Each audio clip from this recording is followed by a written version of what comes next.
বাবা রে বাবা, কি বিশ্রী রান্না হয়েছে। তরকারিতে কি কোনো জিরে বাটা আদা বাটা কিছুই দেয়নি নাকি? কই গো রাধুনী ঠাকুর, কোথায় গেলে? এদিকে এসো। বলুন রানীমা। বলছি তুমি তো রাজবাড়িতে দীর্ঘদিন ধরেই রান্না করছো, কিন্তু ইদানিং তোমার রান্না এত বেস্বাদ লাগছে কেন? সে তো আমি বলতে পারবো না, আমি তো আগের মতনই রান্না করি। ছোট মুখে বড় কথা বলছি, আমি কিছু বলতে চাই রানীমা। এই তুই আবার পাকামো করতে এসছিস কেন রে? তোকে কি রানীমা ডেকেছেন নাকি? আহ, কি বলতে চাইছে শুনেই দেখি না, বলো। রানীমা, এখন আর রাঁধুনি ঠাকুর আগের মতো যত্ন নিয়ে রান্না করেন না। রান্নাঘরে পড়ে পড়ে ঘুমোয় আর তাড়াহুড়ো করে কোনো রকমে রান্না করে দেন। একদম বাজে কথা বলবি না। বাজে কথা না রানীমা, শিলনোড়ায় বাটতে ওনার কষ্ট হবে বলে আজকাল রাঁধুনি ঠাকুর শুধু জিরে ফোড়ন দিয়ে রান্না করেন। এত বেতন দিয়ে তোমাকে রাখা হয় কি এই ফাঁকিবাজির জন্যে? কি মানে ভুল হয়ে গেছে। এর যদি এই ভুল করার ইচ্ছে হয় তাহলে তল্পি তল্পা গুটিয়ে বাড়ি গিয়ে ভুল করো, মনে থাকবে? মনে থাকবে মহারাজ। কি হচ্ছে বলো তো রানী? সকালে বাগানে পায়চারি করছিলাম, দেখি মালি একটা গাছেও জল দেয়নি। এই গরমে জল না পেলে যে গাছপালাগুলো মরে যাবে। সবাইকে এবার মনে হচ্ছে বলে বলে কাজ করাতে হবে।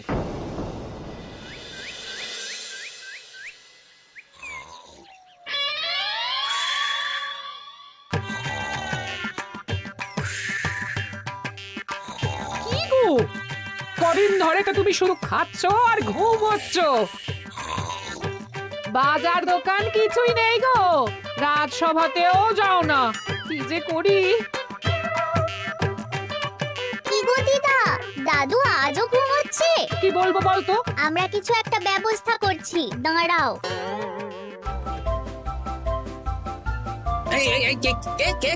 ওঠো দাদু, আর কত ঘুমে? কুড়েমির একটা সীমা থাকে। ওঠো বলছি, ওঠো, ওঠো না। আহ, আমি বুঝতে পারছি বাড়ির কাজ বাজার দোকান এসব না করার জন্য তুমি পড়ে পড়ে ঘুমোচ্ছ। দাদু কাজে ফাঁকি দিচ্ছে দিদা। দে পুটি, আর সরসরি দে দে।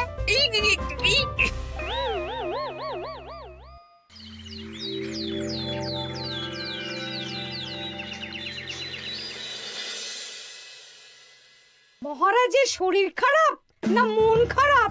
মহারাজ এরকম চুপ করে ঘুম মেরে থাকলে তো রাজপাট সব উঠে যাবে। কিছুই বুঝতে পারছি না।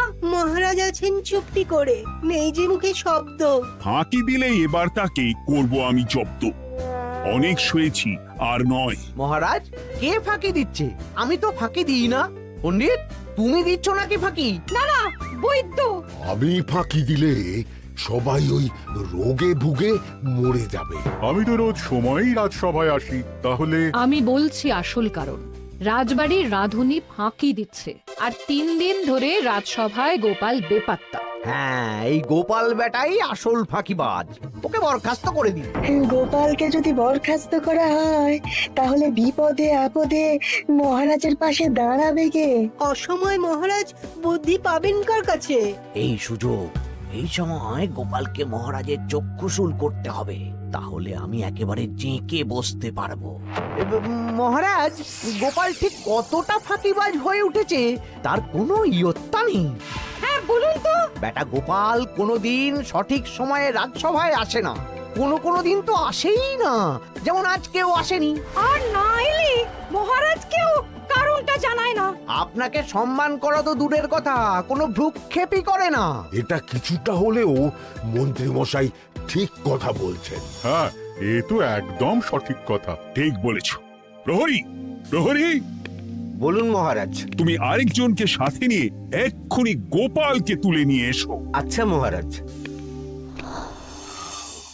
বলি তুমি আজকেও রাজসভায় কামাই করবে? অর্ধেক দিন কামাই করলে বেতন কাটা যাবে গো। গিন্নিমা, গোপালকে মহারাজ ডাকলেন। ওই দেখো, রাজবাড়ি থেকে প্রহরীও ডাকতে এসেছে। ওহ, মহারাজের আদেশ না শুনলে তোমাকে তুলে নিয়ে যেতে বাধ্য হব। আরে দাঁড়িয়ে দেখছিস কি? তুলে নিয়ে চল। ঠিক বলেছিস, তুই হাত ধর আর আমি পা ধরি। আমরা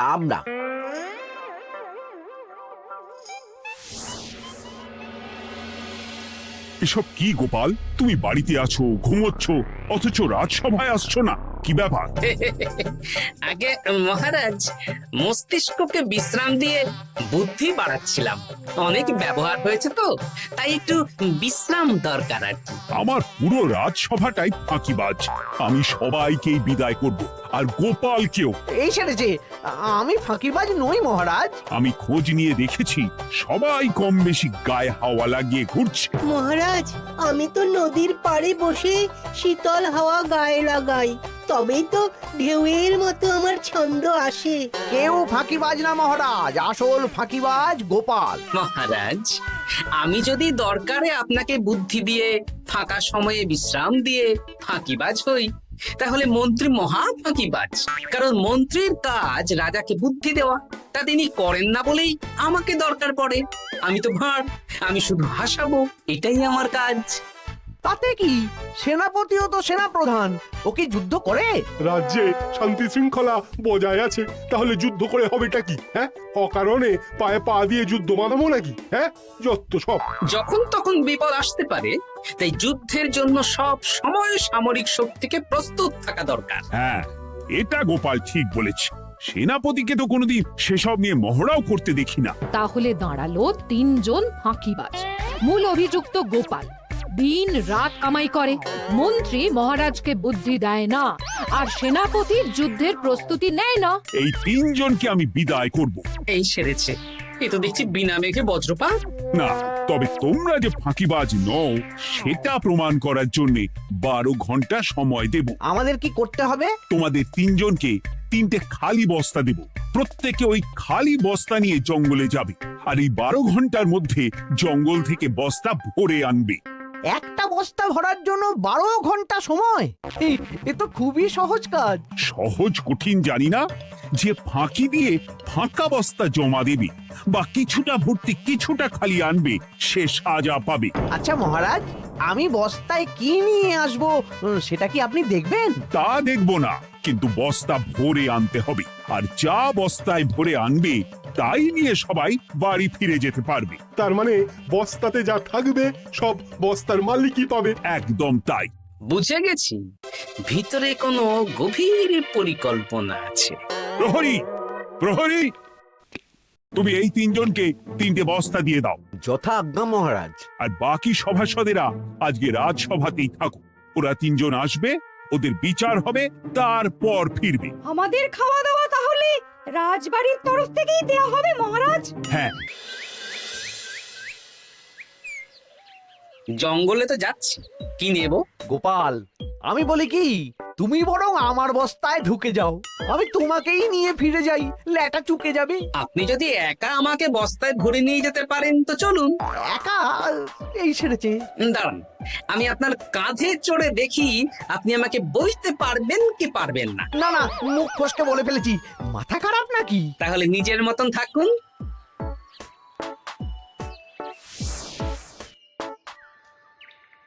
এমন কি বা আছে এই জঙ্গলে?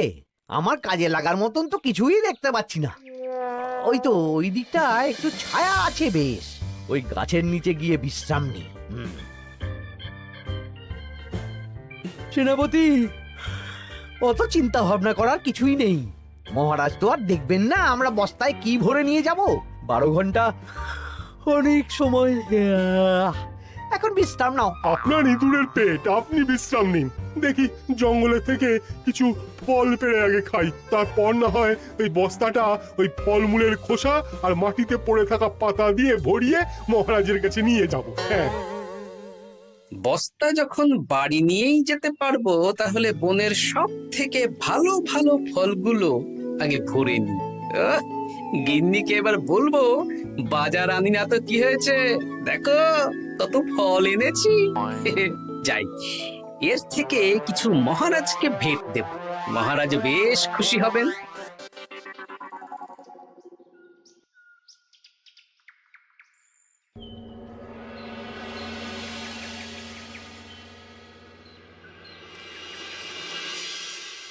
উফ, এই এত বড় জ্বালার মতো পেটখানা নিয়ে এই পেল্লাই গাছে উঠবো কি করে?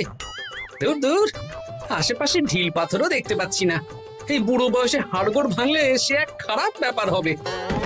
আরে দূরে ওদিক থেকে আওয়াজ পাওয়া যাচ্ছে, তার মানে এই বনে কেউ এসেছে। ভাই মদন, এই গাছটা ঝড়ে ভেঙে অনেক দিন পড়েছিল, এটা তো নেবই। তুই ওদিকে দেখ, কত মোটা একটা সেগুন গাছ রে। ওই গাছটা নিয়ে গেলে আমরা 1 বছর বসে খেতে পারবো। তাহলে আর দেরি কেন, হাত লাগা। আরে আরে আরে করো কি এগুলো সব আমাদের মহারাজ কৃষ্ণচন্দ্রের পছন্দের গাছ। ভুলেও এই গাছ কেটে নিয়ে যাওয়ার ভাবনা চিন্তা করো না। আর ওই সেগুন গাছটা তো মহারাজের সবচেয়ে প্রিয়। আরে মহারাজ কি করে জানবে শুনি, এই বনে তো তিনি ভুল করেও আসেন না। এই যে আমি আসি, আমি মহারাজের দূত। তোমরা যদি ভুল করে ওই সেগুন গাছে হাত দাও তাহলে কিন্তু তোমাদের গর্দান যাবে। এই সেরেছে, কিন্তু আমরা তো কাঠুরিয়া, কাঠ ছাড়া পেট চালাবো কি করে? সে তোমাদের ব্যবস্থা তোমরা করো, অন্য অনেক কাজ আছে। এই সামনের গাছটা মরে পড়ে আছে, এটার কাঠ আমরা নিয়ে যেতে পারবো তো? তা পারবে, এতে অত চিন্তার ব্যাপার নেই। গোপাল আছে যখন, তখন এই রাজ্যের কেউ মুশকিলে থাকবেই না। শুধু তোমাদের একটা কাজ করতে হবে। কি কাজ? এই নাও বস্তা। আমার জন্য এই জঙ্গল থেকে টাটকা বিভিন্ন ফল পেড়ে এই বস্তা ভরে দাও, তাহলে মহারাজকে আর তোমাদের কথা বলবো না, বুঝলে? আর তোমাদের যাতে রাজবাড়িতে কোনো কাজ হয় সেই নিয়ে মহারাজের কাছে সুপারিশও করো, কেমন? বেশ বেশ, এই তুমি তাহলে এখন এখানে বিশ্রাম করো, আমরা তোমার বস্তা ভরে ফল নিয়ে আসছি। ঠিক আছে, আমি তোমাদের কুঠার পাহারা দিচ্ছি, তোমরা ভালো তরতাজা ফল বস্তায় ভরে নিয়ে এসো।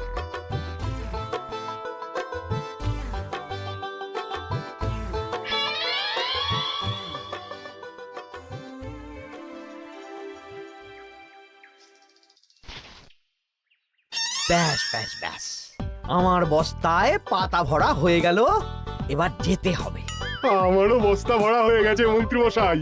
হ্যাঁ, কটা ফল খেলাম আর কটা ভরে নিলাম, আর বাকি জঙ্গলের পাতা ভরে ফেলেছি। হ্যাঁ, আবার কি কি ভরেছি আর কি ভরিনি সেসব তো মহারাজ আর দেখতে যাবেন না। তাহলে আর দেরি কেন, চলুন হাঁটি হাঁটি পা পা করে এগিয়ে যাই। গোপালকে তো দেখতে পাচ্ছি না। ও বেটা যা কুঁড়ে, হয়তো এখানে এসেও ঘুমিয়ে পড়েছে। আবার কালকে সকালবেলা উঠবে।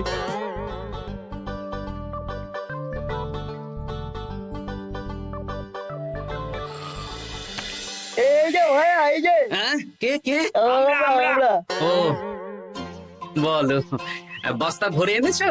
হ্যাঁ, ভরে এনেছি। তাহলে চলো রাজসভায় যাই, তোমাদের একেবারে মহারাজের সাথে পরিচয়ও করিয়ে দেবো, আর কাজের ব্যাপারেও বলবো। চলুন। চলো চলো চলো।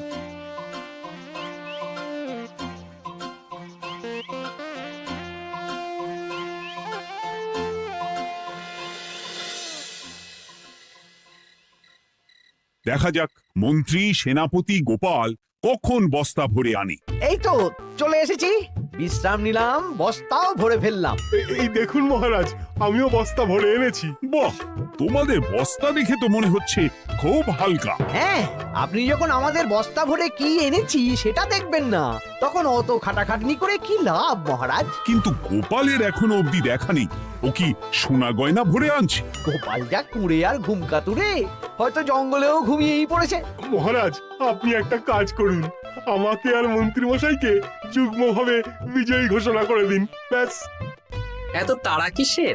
বাবা বাবা বাবা বাবা, তোমরা তিনজনেই বস্তা ভরে এনেছো, আমি খুব খুশি। আমার কথা শুনে কাজ করেছো, তোমরা তিনজনেই বিজয়ী। এবার বাড়ি যাও, যাও। গোপাল কি করে বিজয়ী হয় মহারাজ? এই বস্তা ভরে নিয়ে আসাতেও তো ওর ফাঁকিবাজি ধরা পড়ছে। কিসের ফাঁকিবাজি? এই যে দুটো লোক তোমার হয়ে বস্তা বয়ে আনলো, সে তো মহারাজ সহ আমরা সবাই দেখতেই পেলাম। তা তো ঠিক, গোপাল নিজে হাতে বস্তা ভরে আনেনি। মহারাজ বস্তা ভরে আনতে বলেছেন, আমি এনেছি, এখানেই কথা শেষ। আমি কাকে দিয়ে বস্তা ভরালাম, কে আমাকে সাহায্য করলো, সেসব তো কোনো শর্ত আরোপ করা ছিল না। কিন্তু পরীক্ষাটা তো কে ফাঁকিবাজ সেটা প্রমাণ করার পরীক্ষা। এখানে তো তুমি ফাঁকি দিলে গোপাল। এটাও ঠিক কথা, তাহলে গোপালের শাস্তি পাওয়া উচিত। মহারাজ, আপনার শর্ত ছিল সেই ফাঁকিবাজ বলে প্রমাণিত হবে যে বস্তা খালি আনবে। এইখানে আপনি একটা ছোট্ট ভুল করেছেন মহারাজ। বস্তায় কি আছে সেটা দেখবেন না, আগেই বলে দিয়েছেন। তা তো বলেছি। আপনি নিশ্চয় জানেন পাঠশালায় কিছু ছাত্রছাত্রী থাকে যারা পড়ার বইয়ে মুখ গুজে বসে থাকলেও পড়ায় তাদের মন থাকে না, মাথাতেও পড়া ঢোকে না, তাই সেই পড়া তাদের কোনো কাজে লাগে না। কি পণ্ডিত মশাই, এদেরকেই তো বলে ফাঁকিবাজ। বিলক্ষণ, এরাই ফাঁকিবাজ। ধন্যবাদ। তেমনি আমি যদি বলি সেনাপতি আর মন্ত্রী মশাই ওই ফাঁকিবাজদের মতনই ফাঁকি দিয়ে বস্তা ভরেছে, তাই ওদের বস্তা এত হালকা। সে তো আমি বুঝতেই পারছি। কিন্তু আমার বস্তায় যা জিনিস ভরে এনেছি তা একার পক্ষে সংগ্রহ করা মুশকিল ছিল, তাই আমি দুজনের সহযোগিতা নিয়েছি। মহারাজ, আপনি কি বস্তা খুলে দেখবেন নাকি? না না, আমি খুলে দেখলে আমার কথার খেলাপ হবে। এবার তো দেখছি আবার তিনজনের পরীক্ষা নিতে হবে। হ্যাঁ, নইলে প্রকৃত ফাঁকিবাজ কে সেটা প্রমাণ হবে না। কিন্তু ফাঁকিবাজ ধরার উপায় কি? মহারাজ, আমরা বরং আমাদের বস্তা নিয়ে বাড়ি না গিয়ে একদিন কারাগারেই থাকি, আর তাতেই প্রমাণ হবে এই বস্তায় সত্যি কি আছে যা আমাদের নিজেদের কাজে লাগবে। এটা ভালো বুদ্ধি। মহারাজ তখনই কারাগার থেকে আমাদের মুক্ত করবেন যখন আমরা আর থাকতে না পেরে ডাক দেব, আর যে আগে বেরোতে চাইবে সে সব থেকে বড় ফাঁকিবাজ, মানে যে আগু পিছু না ভেবে কাজ করে। বেশ, তাহলে তাই হোক। মহারাজ, কারাগারে শুধু জল ছাড়া আর কিচ্ছু দেওয়া হবে না, কারণ বস্তায় তো আর জল থাকতে পারে না। না না, তা কি করে হয়? শুধু জল? হ্যাঁ, আমি তো লোককে দিয়ে বস্তা ভরিয়েছি। আপনারা নিজে কি এমন কাজের জিনিস ভরেছেন সেটাই প্রমাণ হবে। বেশ, তাহলে তোমরা কারাগারে যাও। প্রহরী, ব্যবস্থা করো। আর এই দুজন কাঠুরিয়া বেশ কর্মঠ মহারাজ, যদি কোনো রাজবাড়ির কাজ থাকে এদের দিয়ে করাতে পারেন। আমার বাগানের মালিটা খুব ফাঁকি দিচ্ছে, তাহলে ওদের সাথে কথা বলে নিচ্ছি। যাও যাও, তোমরা কারাগারে যাও।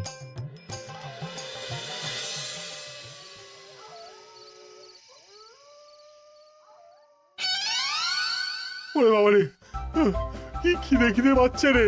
হ্যাঁ, দেখি বস্তায় কি আছে দেখি।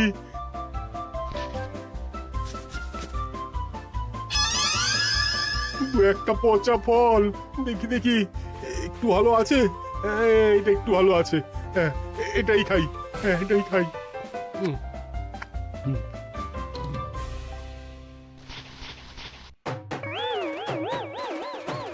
আমি তো শুধু পাতা ভরেছি, কি সেরেছি? আমাকে কি জল খেয়েই কাটাতে হবে? এবার আমি দেখি। আহ, টাটকা ফল আর জল। আমার কাছে যা ফল আছে এগুলো খেয়ে আরাম করে 5-6 দিন কেটে যাবে। ও গোপাল, আমাকেও কটা ফল দাও না গো। ও গোপাল, আপনি এখান থেকে উঠুন, অন্য বাগানে ফুল হয়ে ফুটুন। ফল খাবেন? এখন কর্মফল ভোগ করুন। ওরে বাবা, জল খেয়ে আর কতক্ষণ কাটাবো?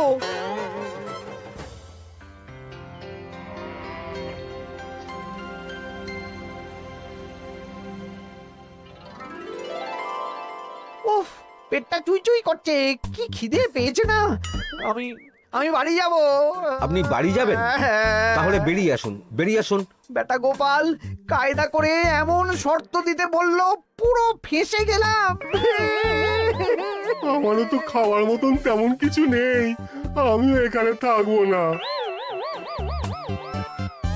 আমি এখানেই আছি, ফল খাবো, জল খাবো, আর প্রকৃতির ডাক এলে একটু বাইরে যাব।